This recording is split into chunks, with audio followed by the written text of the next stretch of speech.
All right, we're live. Chris, welcome. Thanks, Rue. Happy to be here, man. Yeah, I'm super pumped. There's going to be, hopefully, we'll get some folks joining up. But as that happens, let's kick it off with the question of the day. I know you use this one often at PreSales Collective. But if folks are joining in eventually, I guess the question is, what is your favorite ice cream, Mr. Mabry?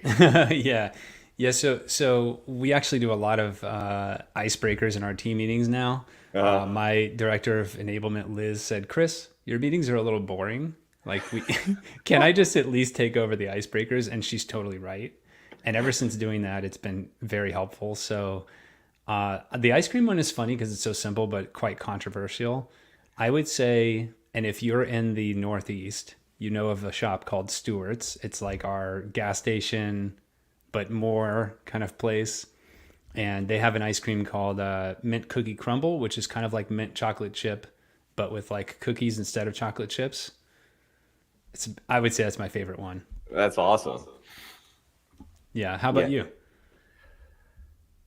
I waver. I'm also like semi-lactose intolerant, but I'll tell you the vegan options are getting really, really good. Yeah. Um, so Ben and Jerry's has some decent ones. There's a place in Seattle that's just got incredible ice cream. They're all vegan, but I don't know. If I wasn't, I'd just go back to coffee. That's my go-to. Yeah. Yeah. Yeah. Yeah, Awesome. nice. All right, so as folks are joining up on the line, drop info into the comments. Chris and I will be fielding questions, but Chris, thanks for joining me. Of For course. those of us that are joining on LinkedIn or YouTube, if you have questions for Chris, drop them in. If you don't know who this man is, he probably requires little introduction, given that the pre-sales community is, I guess, 30,000, 40,000 strong at this point. How many members do we have? Yeah, we're at 37,000 and some change. Um, we grow, close to 200 a week, and so my goal is quite big, but we're close to 40K.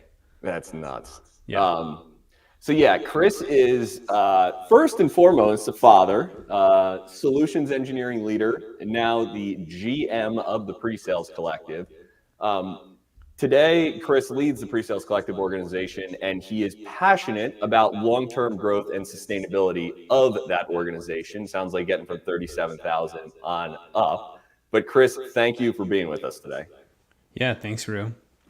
So I'm excited for this one. I finally got to meet you at Demo Fest in New York. That was pretty cool. See you in person. You're much taller than I thought. Yeah, yeah. I'm like on Zoom a normal person. I'm 6'2", so I'm not outrageously tall. Yeah. You're also much bigger than I thought you were gonna be. Like I don't know if it's a video, but it's like when you meet somebody in person, it's like, wow, that's Rue in real life. This guy works out. Yeah, it's so funny when you meet these people like finally virtually. I remember that from going to QBRs and other stuff like that, especially during COVID when these people Yeah, joined right in the middle of it. And you're, oh wow, yeah, you're bigger or smaller or different or whatever. yeah. Um, well, cool. I wanted to ask before we kicked off. I was just hoping you could share your story about how you found yourself in this wonderful profession that we are all in. Yeah, no problem. Happy to unpack it. Well, it literally started with one phone call. A mentor of mine who is a regional sales director, his name's Brett Baldwin, was on a speakerphone sales call, and they were working through the sales process with a client, with a prospect. And I was overhearing their call. I was like across the office, and I was in implementation. And I overheard what they were saying. And when they hung up, I literally walked over to Brett and I said, whatever it is you did just now on that call, like, I just want to get good at it. Like, it just, whatever that was. And he literally laughed. He's like, Chris, we lost the deal. And I was like, I don't care. He just had this air of confidence and this ability to talk about value and this ability to work through this process. And I was just like hooked. So I had never really been exposed to that before. Previous to this implementation role, I kind of grew up in like network engineering. So I worked in a literal basement, literally no windows, where we designed long haul fiber optic networks and worked in a telecom company. So I was like networking engineering, but it just didn't suit my personality. So I had a mentor of mine at this company take a chance on me, and I got into an implementation role. From there, it was like the moment I learned about it, I just went crazy for it, and I broke into solution consulting with that organization, and then went to a few others and started getting into leadership. That's awesome. What was the sales call? Do you know what the sales call they were on was when you just heard that the confidence? Was it demos or No clue. I mean, it yeah, was like I think they were just trying to walk somebody through the finish line, and yeah, it wasn't working. And I just, they kept getting these objections. And I think what was so empowering to me was hearing the objections, clearing the objections, talking about value. I just had never heard somebody walk through that. That's when I think I realized that sales was a process, and it wasn't like it's not like a prescribed script. It's a process. And that's yeah, what I fell in love with, was unpacking that process and learning it. yeah. Oh, the process is so important. But then it's also too the difference between enterprise sales and turnkey sales is just so different. There's Yep. so much more to it. Yep. So pre-sales collective, I wanted to talk about a few things today. First, I wanted to talk about pre-sales collective, but the goal of this series was, it's funny, I was going to name it SE to CEO, because you are effectively like a CEO of the pre-sales collective. And so I want to talk about just lessons, gathered from leadership. So we'll talk about those two things. Okay. I figure we could start with some of the pre-sales collective stuff. But where do you see the position of pre-sales collective kind of playing in within the greater SC community, if you will? That's a great question, because we do a lot of things. I really anchor my vision and mission, and I would say purpose of the organization on kind of one pillar, which is potential. People's potential, team's potential, individual potential. I think it's my core belief, if no matter what you're interested in, this could be sports, it could be a hobby.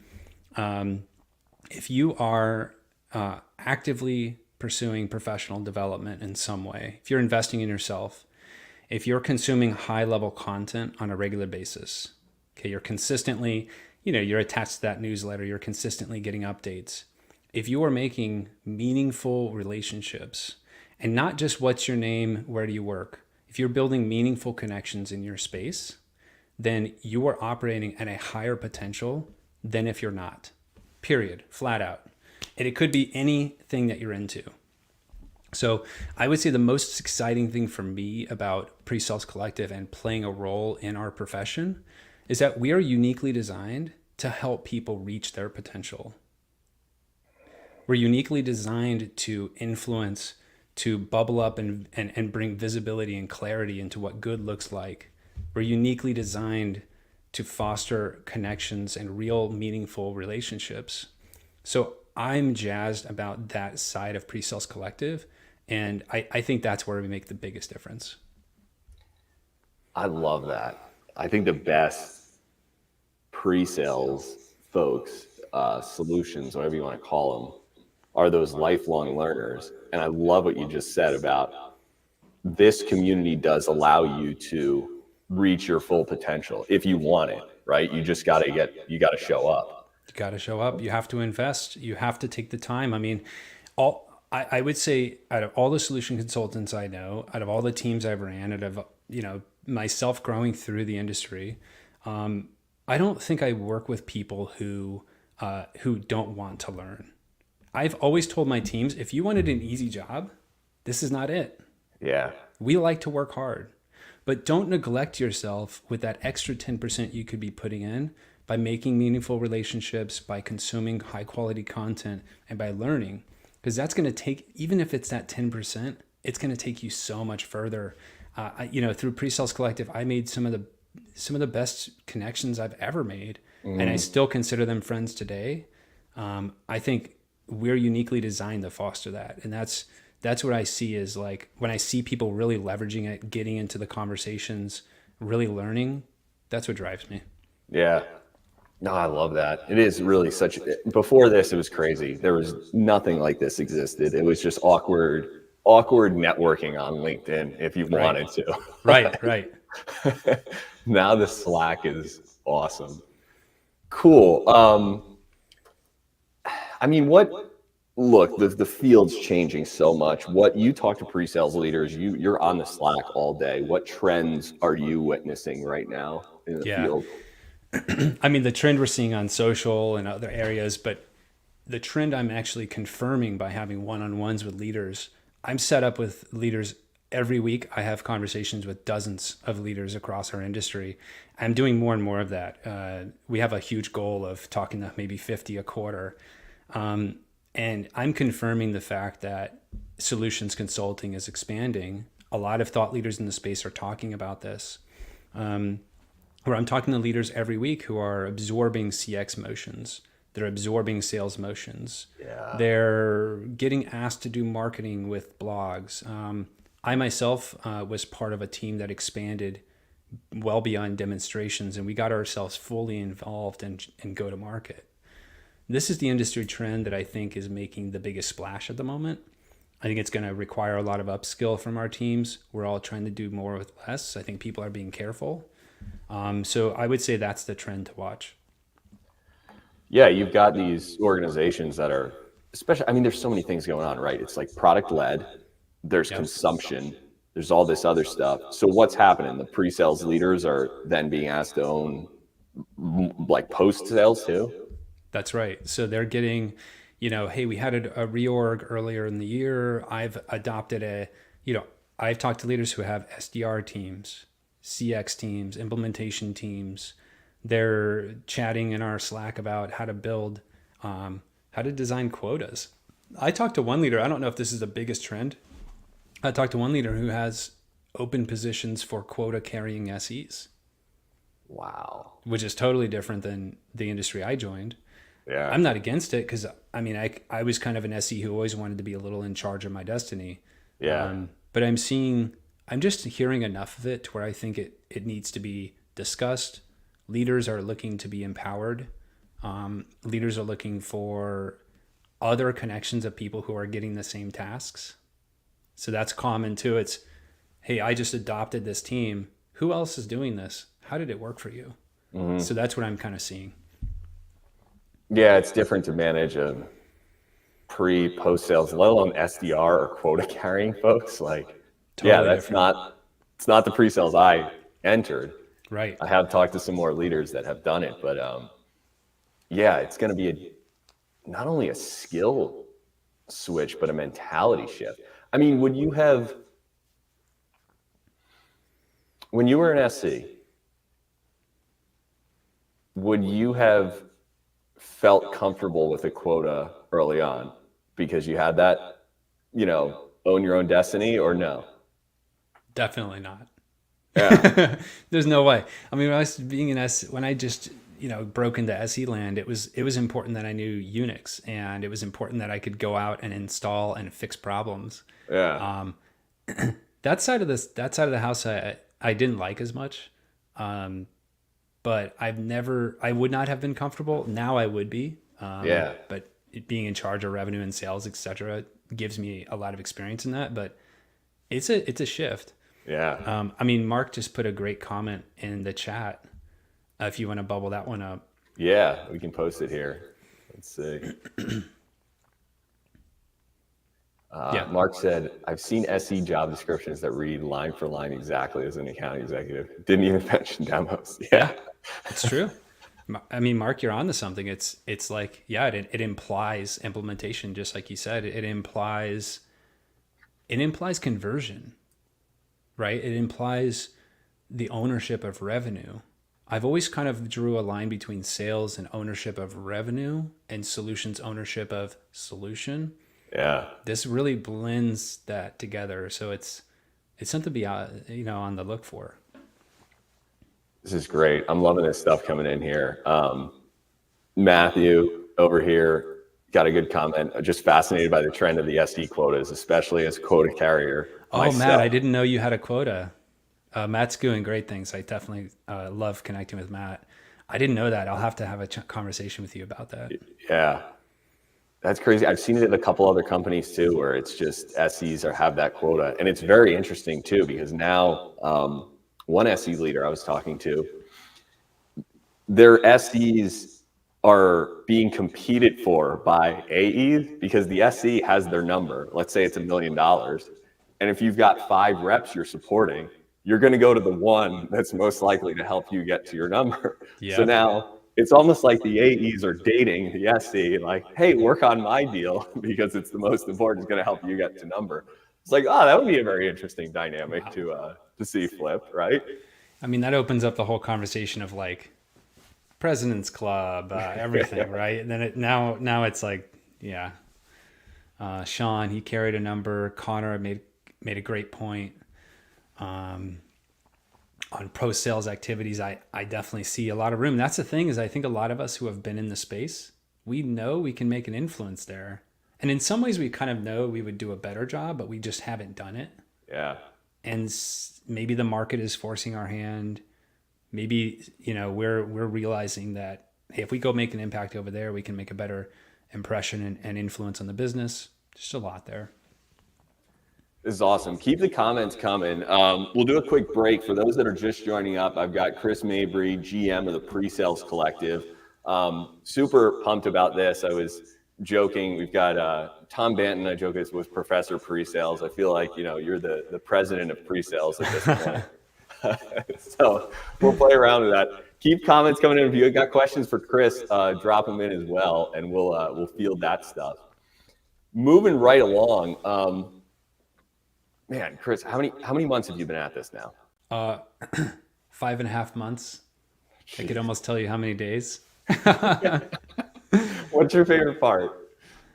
Yeah, my favorite part about PreSales Collective is the potential, the connection, and the learning. I think that just as I unpacked before, if people are doing that kind of 3-step process, they're in a much better situation. And I think that we're uniquely designed to provide it. That's my favorite part. Love that.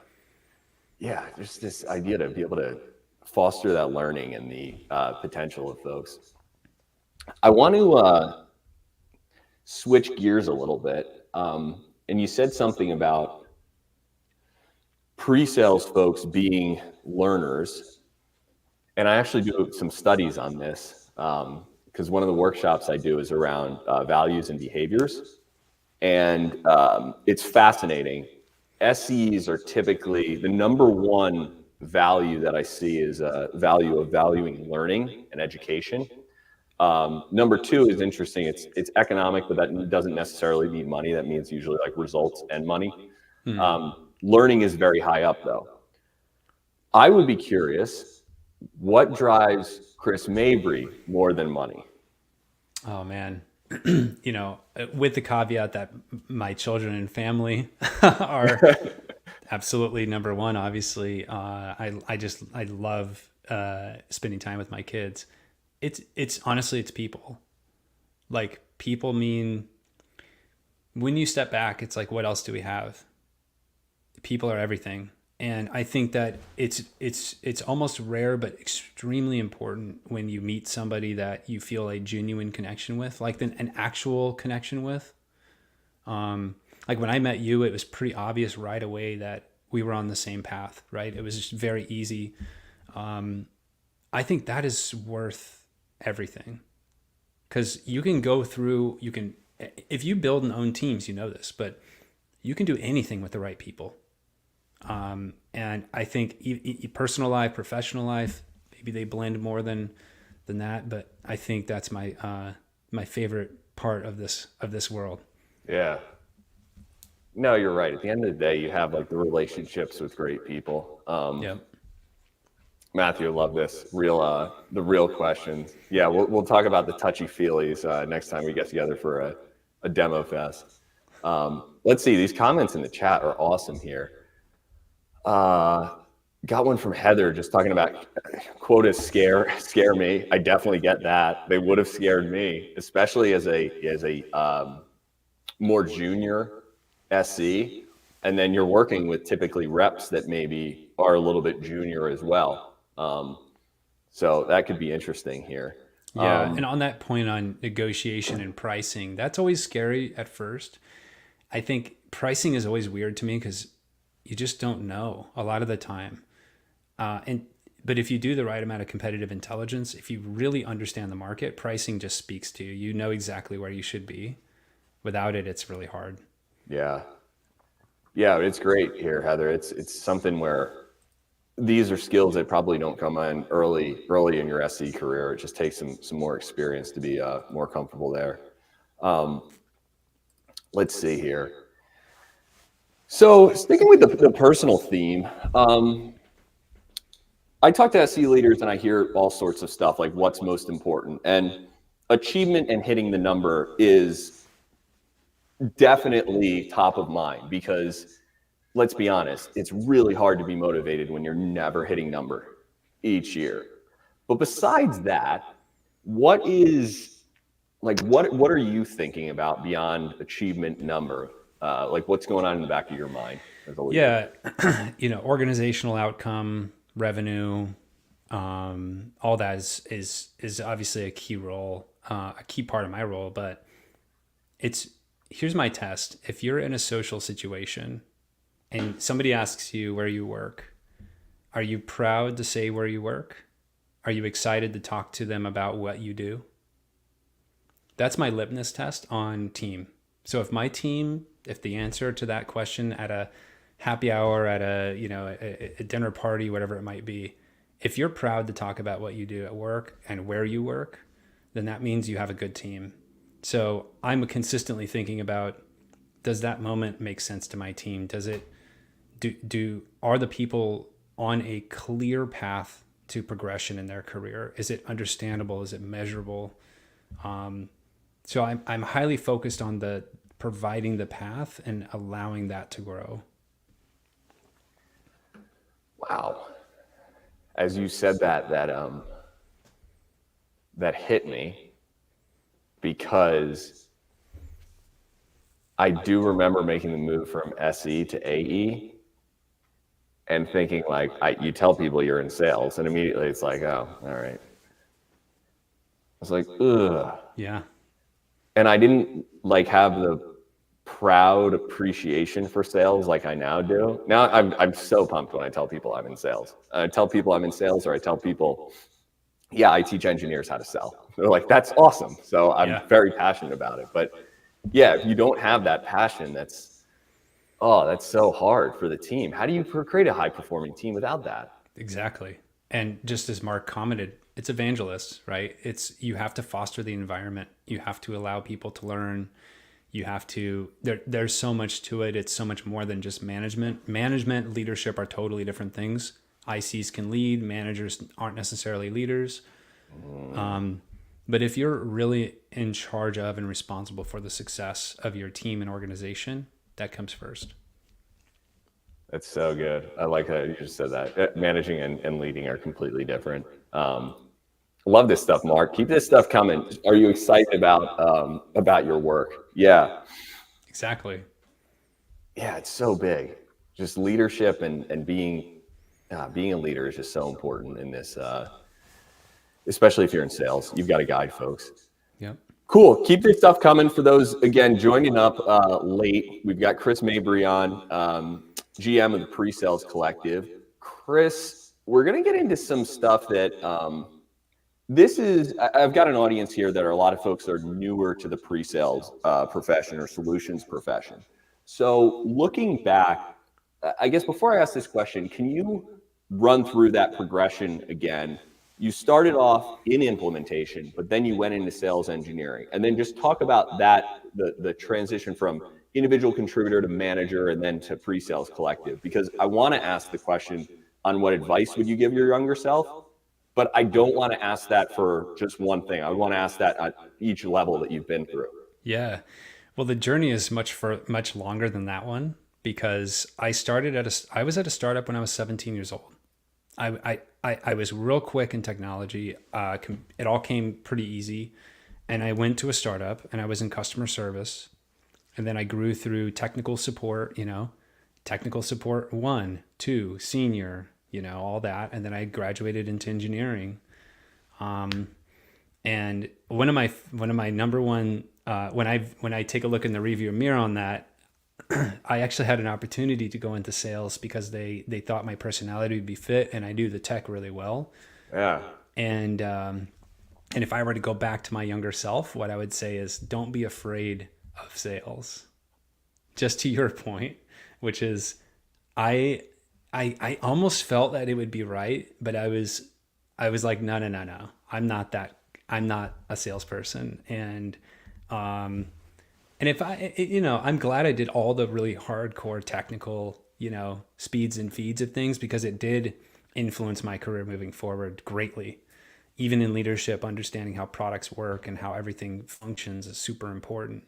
But that's what I would tell myself then. And when I left that organization is when I went into an implementation role. And it was really kind of like a jump the shark moment for me. I was getting out of pure technical work and I was talking to customers and prospects. And it was totally different. And then I started leaning into that, and I started leaning into my skills and learning that sales was a process and not a prescription, that's when it really started to click. I was like, that's me. I can't be the guy in the basement anymore. Yeah. This is awesome. KJ, chime in. I love this. KJ, your story is fantastic as well. Chris. Yeah, don't be afraid of sales. It's fine. Oh, it's so good. What about, so how many folks were you leading? You go from leading a team of probably a few to 40,000. Yeah. I went from leading teams of, 6, 7, 8, 10 at times, of anywhere between new, associate programs to strategic teams, designing strategic teams and councils. PreSales Collective is a team of 6 full-time, but like you said, it's not black and white that way. It's just very much more ambiguous. There's a lot of people who put a lot of heart and soul into this thing. There's a lot of relationships. So it's a lot more of that, which I love. I really like it. Love this. Marcos, can't be the guy in the basement. Great soundbite. Yeah, I love that one too. It's like, Mark, it reminds me of Office Space with Milton. 100%. Nice. Yeah. What advice would you give your younger self? Don't be afraid of sales. So good. What's the best advice you've got when it comes to sales engineering? Well, I would say this: SEs know more about product than sales, and more about sales than product. And I'll say that again. So SEs know more about product than sales, and more about sales than product. That line is probably the best piece of advice I had received and crafted, because it really helped us design our flywheel within an organization to influence all sides. That is so true and so simple. Yeah, when you're working with the CTO, they know more about product than you, but you certainly know a lot more about product than the sales team does. You are an influential member in the market. So leverage that and lean on that. And vice versa. Oh my, there's so much more to this though, because I'll tell you, product usually does not respect salespeople. And a lot of salespeople don't respect true hardcore product people. Yeah. But I did notice when I was in sales engineering, like product wanted to hear everything from me. They wouldn't want to go to an AE and talk, but they wanted to talk to me and SE. Yeah. And it was the first piece of what is now, I think, evident in the expansion we're seeing in solution consulting. But that was the first piece of like expansion beyond being seen as a tool in the business. So instead of being seen as a tool you can leverage, you're going to plug yourself into everywhere. You're going to go through marketing. You're going to expand into revenue. You're going to expand into forecasting. You're going to expand all over the place, because I know my SE team can probably forecast just as well, if not better, when it comes to technical fit, technical win, are we solving a problem, than their sales counterparts can. Mm-hmm. So it's a statement that leads into the expansion of our influence through the organization. Yeah, that's huge. Have you seen, you say you talk to leaders a lot. I'm curious if you've got any data points on this or if it hasn't come up.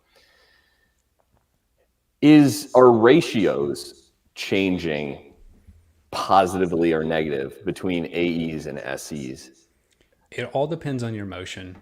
The only common ground I have on ratios is you could actually go from ACV back and say you can probably gauge ratios just on that, but I would say enterprise teams versus B2B SaaS. If you're just talk to a leader at Cisco, they're not a B2B SaaS organization in his specialty.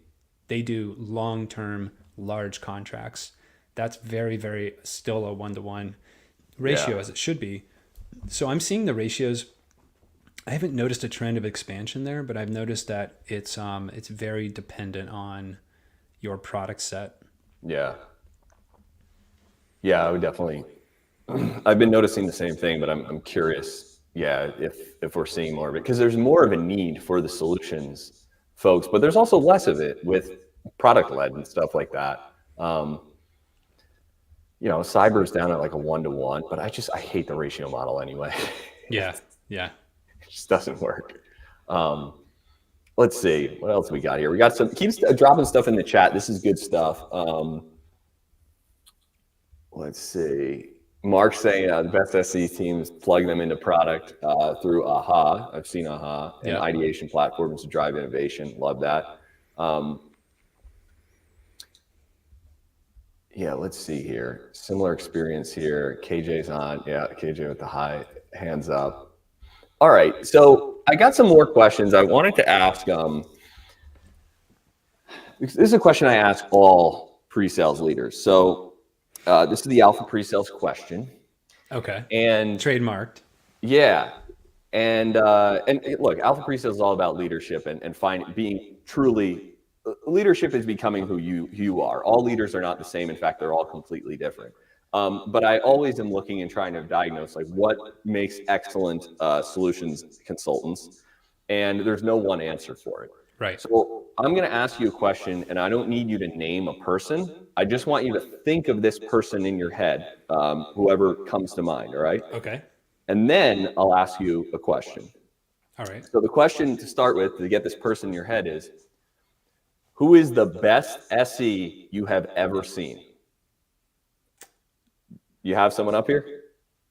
Yep. Okay. What did that person do that was exceptional? I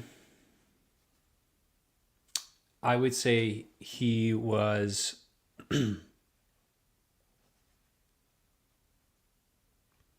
now I have two best SEs in my head. Yeah, hit me with both of them. Yeah. So I would say, and they're great in different areas. I would say, but actually, if I take a step back and I look at both individuals in my mind, I think they are the do whatever it takes kind of people.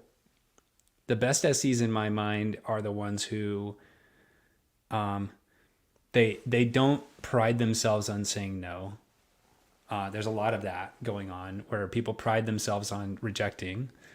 I don't think SEs should work on everything, but I don't think we should pride ourselves on what we don't do. And those SEs were those who built relationships and were really able to work in the gray area much better than others. And that's what a lot of leadership is too. You don't really have much direction. You don't have a lot of clarity. You work from an objective or a desired outcome, and you go backwards, right? And so when some of these great SEs work on a desired outcome of long-term success with a partner, solving a problem to get the next contract, maybe doing something post-sales that isn't in their job description, but they know they could add value. To me, that's the kind of person I was, and I think those are the best kind. I love that. Do whatever it takes. It sounds like the SE is truly a partner to the sales rep. Yeah. and to everyone, they they're willing to focus on the business outcome of their role, and it could be in events, it could be in it could just it's a broad role, and if you apply yourself correctly, you can influence the entire business, and then you can grow into a business ownership position if that's your goal. But those are some of the best SEs I've worked with. Yeah. Yeah. And I love that, being comfortable in the gray area, being sort of comfortable with uncomfortable in a way. Yeah. Yeah. Folks on the line, I'm seeing some stuff drop in here. What do you think makes the best SEs? We got one here. The best SEs are constantly curious to understand the why and work tirelessly to solve the business challenge. I love that. Yeah. Let's see. Mark said, let's see. I've seen told the joke at the beginning of a meeting. The purpose was to gauge laughter and decide if this demo would be a very formal or not based on. Oh, that is great. Yeah, Mark, cool comment here, right? Crack a joke in the beginning of the meeting, figure out what the mood of the room is, and then figure out how you kind of present yourself there. I love that. You could work backwards and do some statistics on percentage of close one ratio on laughter. Yeah. I was actually looking at something recently. They said the average child, I think, laughs 400 times a day. Guess what the average adult laughs? It's 15 times or something. Yeah. And I was that seems more than even I would have expected. But still, if kids are laughing 400, we should be laughing more. Yeah, that's true. They also cry more, so maybe we should do that too. Oh, good. Let's see here. Oh yeah, KJ says, Mark, I love that. Did that SE perform on stage in a prior life? It's a good question. There are a lot of former performers, I feel like, in the SE ranks for sure. Yeah. Chris, so we're going to do a little wrap up here. Okay. I wanted to do just figure out, how can folks get more of Chris Mabry in their life? Is it Slack? Is it tell us a little more about that? Yeah, great question. It's LinkedIn. Yeah. It's the only social I pay attention to. It's where I'm at. It's where you'll see a lot of updates on our programming. So connect with me on LinkedIn. Yeah. And then that follows. Of course, I'm active in the PSC Slack channels and everywhere else you'll see us, in events and in person and virtual. But that's probably the best route. Yeah. Any big events or anything like that going on with PreSales Collective that folks should be aware of? Yeah, we have. Oh man, I'm glad you asked this, because we have an exciting program designed for 2024. And a lot of it is chicken before the egg. How do we announce what's going on with maybe not completing it, et cetera, et cetera. Yeah. Q1's done and beyond, but we have a really exciting PSC summit coming. So we haven't announced or linked up the sign up page yet, but it's a 5-session keynote virtual summit available to all that I'm super excited about. Yeah. We're going to cover things that go beyond, demo and presentation and tactical skills. We're covering stuff like active listening, vulnerability, stuff that people can really grow with. My goal moving forward with all of our content is to create a very high level of content that empowers your potential. So you're going to see a lot of cool stuff coming through PreSales Collective that way. We do have a bit of a roadshow coming up. Atlanta, Austin, Denver, New York, San Francisco. You'll see us on the road. You'll see us doing in-person events. So just, plug into a LinkedIn, connect with me, connect with us in Slack, and you'll get all the updates. Yeah. Love that. Man, there's so much going on, and thanks for sharing. I didn't want to spoil anything that needs a special PreSales Collective announcement, but sure, no, that sounds okay. Awesome about the summit. Well, cool. This has been awesome takeaways. I've certainly learned plenty here. I love the SEs know more about sales than product and more about product than sales. I think great SEs do whatever it takes. Don't be no people all the time. And yeah, plenty other just good lessons here. Any final comments or anything else that folks should know moving forward, or are we good to break here? No, I mean, thank you for the time, Rue. Like, I really appreciate all the stuff you're putting out in the world. I follow it. I'm paying attention to it. I'm watching the videos. I think you're the first person to like blend what looks like sports plays with solution consulting on a whiteboard, which looks really fun to me. I like that. My biggest takeaway is this: like, don't neglect all the hard work you put in. You know, routinely invest in yourself and consuming high quality content, building meaningful relationships and connections within our space and elsewhere, focusing on it professional development, and do it on a regular basis. Yeah. I think the biggest takeaway I have is I'm a consistent learner. I read all the time. Is just give yourself that extra 10%. There's plenty of places for it to live. You can work with Rue. You can work with anybody.